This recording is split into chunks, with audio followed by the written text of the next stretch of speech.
कहवा के पियरी माटी कहाँ के कुदार है। कहवा के पियरी माटी कहाँ के कुदार है। कहवा के साथ सुहागिन माटी कोड़े जास है। कहवा के साथ सुहागिन देवरिया के पियरी माटी सोने के कुदार है। देवरिया के पियरी माटी सोने के कुदार है। गोरखपुर के साथ सुहागिन माटी कोड़े जास है। गोरखपुर के साथ सुहागिन माटी कोड़े जास है। मटिया ही कोड़ी कोड़ी भरली दौरिया है।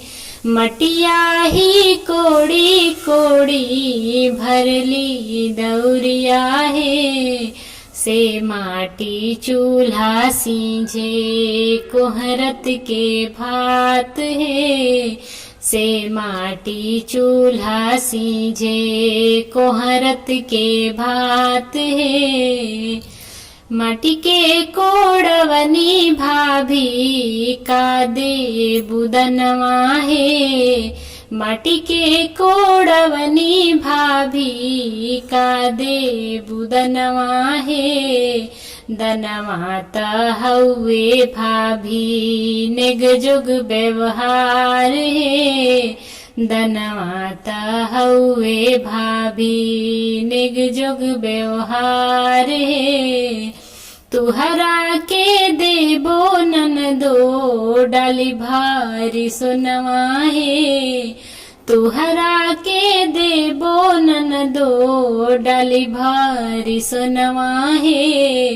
पहुना के देबो ननदो चढ़ने के घोड़वा है।